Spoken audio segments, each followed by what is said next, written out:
have perfect vision. I'll be right back.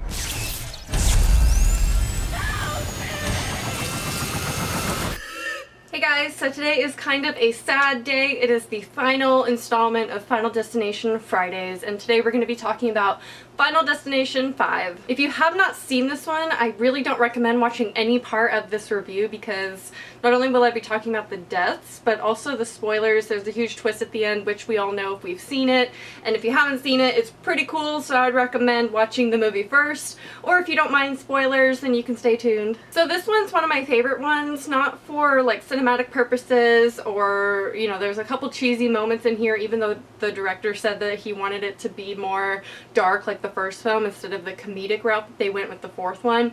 It still had a few comedic elements in my opinion, but regardless of that, I really like all the deaths. Well, not all the deaths. Some of the deaths are a little weird and a little cheesy, but some of them are really, really cool, and not to mention the opening scene with the bridge collapsing. I think we all have a fear, not like of being on a bridge, but like when we're on a bridge we can't help but think, what if it collapsed right now and I like went in the water? I think we've all kind of felt that way on a bridge. I personally like to think about that. I like scary things and I like nightmares, so I like to think about weird crazy shit that could happen. So I love the opening scene. It's very scary, I think, to everybody. Granted, I think all the opening scenes are things that people are afraid of and things that could actually happen, so I guess that it's not really anything new for this one. But the opening disaster of this film is actually the longest in any of the films. It takes place for I think 4 minutes and 45 seconds, which is pretty long. And Tony Todd is back to star in this movie. He skipped out on the fourth one, which that one was really bad anyway, so that's fine with me. He was in the first two and then a voice in the third one, and then now he's back in this one. So like any other Final Destination film, it starts off with premonition of the bridge collapsing, and then we get to see everybody die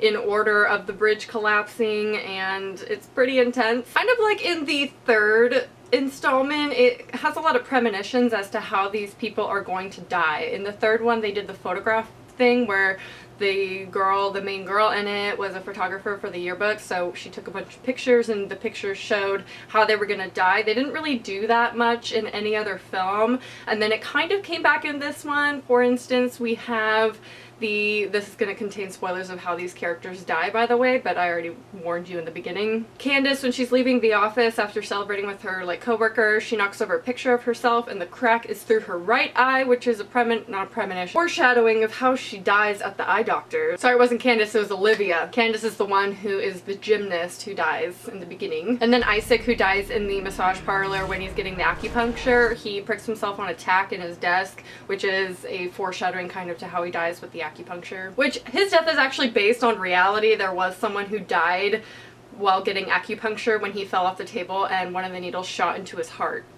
That's a little horrifying. Sorry if you do acupuncture, now you're gonna think about that. So of course I can't talk about the film and not talk about the biggest, not twist, but like a big twist at the end, that we find out that this movie is actually a prequel to the whole series. Everything that happens in the fifth one actually happens before the first one, and it ends with the two remaining surviving characters on the same plane as the first movie. When I saw this, I was blown away, because without that it would be just like any other Final Destination film. It wouldn't be special. I love that they made this a prequel and they gave clues throughout all of it. For instance, they had pagers, they had old school phones and computers, and the music that they refer to came out before, like in 1996 or whatever. And this is why I cannot be mad at the fact that the fourth one is called The Final Destination, because it is technically in the series, if you go in order, The Final Destination. It came full circle and I really, really love that. And they actually did not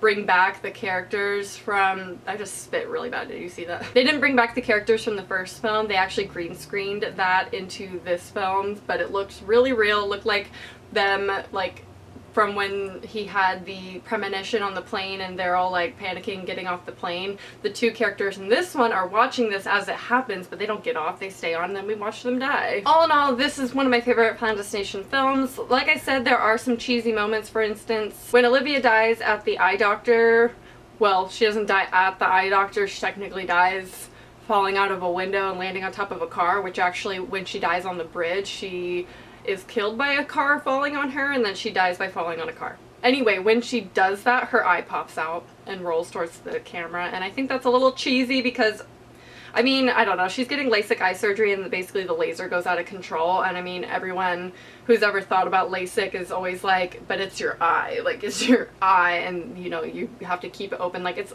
obviously scary. However, with the eye popping out when she falls down and like dies on the ground, I'm just like, really? So it was darker than the fourth one, but honestly, there's still some ridiculous moments, like Candace's death when she's at the gymnasium and like doing the gymnastics with the other girls and everything.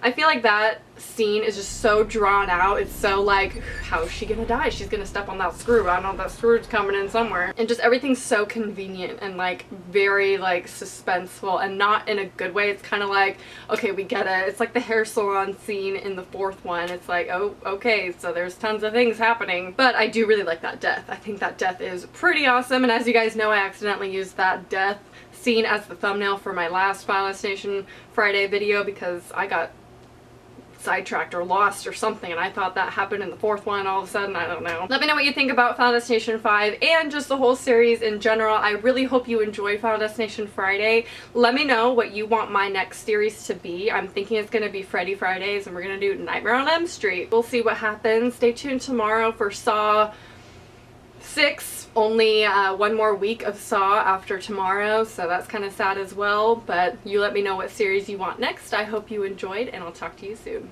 Bye.